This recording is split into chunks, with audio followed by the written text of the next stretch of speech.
সুপ্রিয় দর্শক, আজকের ভিডিওতে কথা বলবো আমি এই গাছটা নিয়ে। প্রিয় দর্শক, এই গাছটা দেখতে আমার গ্রামের দেশে দঞ্চা গাছ বলে, যেটা জ্বালানি হিসাবে ব্যবহার করা হয়, এই গাছটার মতো হলেও এই গাছটা কিন্তু প্রিয় দর্শক দঞ্চা না। প্রিয় দর্শক, দঞ্চা গাছের যে পাতার নিচে এরকম গুটি গুটি থাকে না, কিন্তু এই প্রিয় দর্শক দেখেন এই গাছটার মধ্যে এই যে পাতার নিচে আপনারা দেখতে পাচ্ছেন এই যে গুটি গুটি। তো এইটা হলো এই গাছটার সাথে ডিফারেন্ট। আর এই গাছটা বেশিটা বড় হয় না, মোটা হয় না।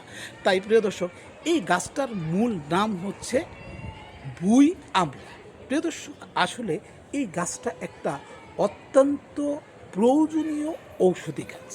তো প্রিয় দর্শক, আধুনিক চিকিৎসা বিজ্ঞান এই গাছের উপর গবেষণা চালিয়ে যেসব ঔষধি গুণগুলি পেয়েছে, আজকে সেসব ঔষধি গুণ নিয়ে আজকের ভিডিওতে আলোচনা করব। তো প্রিয় দর্শক, এই বুই আমলা গাছের ঔষধি গুণ সম্পর্কে যদি আপনি জানতে চান, তাহলে অবশ্যই আজকের ভিডিওটা আপনার জন্য। আর প্রিয় দর্শক, বুই আমলা গাছের ঔষধি গুণ সম্পর্কে ডিটেলস জানতে হলে অবশ্যই আপনাকে ভিডিওটা মনোযোগ সহকারে দেখতে হবে। তো প্রিয় দর্শক, চলুন কথা না বাড়িয়ে আমরা এই বুই আমলা গাছে থাকা ঔষধি গুণগুলো নিয়ে আলোচনা করব।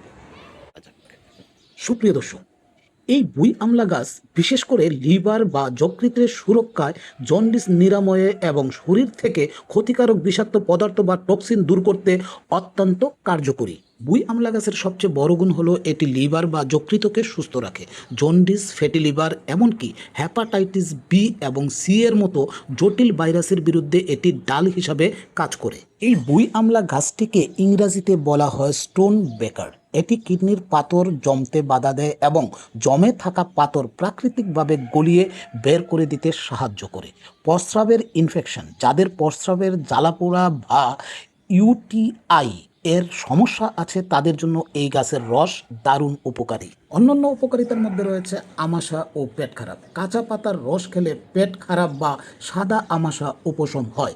রোগ প্রতিরোধ ক্ষমতা, এর অ্যান্টিভাইরাল ও অ্যান্টিব্যাকটেরিয়াল উপাদান শরীরের ইনফেকশন বা সংক্রমণ প্রতিরোধ করে। প্রিয় দর্শক, সংক্ষেপে এই গাছের ঔষধি গুণ সম্পর্কে আমরা জানলাম। প্রিয় দর্শক, এই পর্যায়ে আমরা জানব এই গাছটাকে আমরা কিভাবে ব্যবহার করব। সুপ্রিয় দর্শক, এই গাছটি তুলে এর মূল, পাতা, ডাল ভালোভাবে ধুয়ে নিন। তারপর এটি থেতলে বা ব্লেন্ড করে 1 থেকে 2 চামচ রস বের করুন। প্রতিদিন সকালে খালি পেটে এই রস সামান্য পানির সাথে মিশিয়ে খেয়ে নিন। আপনারা চাইলে কাঁচা পাতা চিবিয়ে খেতে পারেন, তবে রস বের করে খাওয়া সবচেয়ে বেশি কার্যকরী। তবে প্রিয় দর্শক, একটা কথা মনে রাখবেন, যে কোনো ঔষধি পাতার কিছু সতর্কতা থাকে। গর্ভ অবস্থায় অথবা শিশুকে বুকের দুধ খাওয়ানো অবস্থায় কিংবা ডায়াবেটিসের তীব্র ওষুধ চললে চিকিৎসকের পরামর্শ ছাড়া এটি খাবেন না। আর টানা 2 থেকে 3 সপ্তাহের বেশি কখনো এই গাছের রস খাওয়া উচিত নয়। মাঝে মাঝে বিরতি দিন। 2 থেকে 3 সপ্তাহ খাওয়ার পর অন্তত 1 সপ্তাহ বিরতি দিয়ে আবার খেতে পারেন, যদি আপনার রোগ থাকে তবে। প্রিয় দর্শক, প্রকৃতির এই ছোট্ট উপহারটি আপনার লিভারকে রাখতে পারে একদম তরতাজা। ভিডিওটি উপকারী মনে হলে অবশ্যই আপনার প্রিয়জনের সাথে শেয়ার করবেন। স্বাস্থ্য বিষয়ক এমন আরও তথ্য জানতে আমাদের চ্যানেলটি সাবস্ক্রাইব করে পাশে থাকা বেল আইকনটি বাজিয়ে দিবেন, যেন যে কোনো ভেষজ উদ্ভিদের ঔষধি গুণ নিয়ে ভিডিও আপলোড করার সাথে সাথে আপনার কাছে সবার আগে নোটিফিকেশন চলে যায়। তো প্রিয় দর্শক, আজকের ভিডিও থেকে আমি এখানে বিদায় নিব। দ্রুতই ফিরব পরবর্তী ভিডিওতে। ততক্ষণ পর্যন্ত প্রিয় দর্শক, আপনারা ভালো থাকুন, সুস্থ থাকুন, নিরাপদে পথ চলুন আর সাথেই থাকুন। দেখা হচ্ছে আগামী ভিডিওতে। আল্লাহ হাফিজ।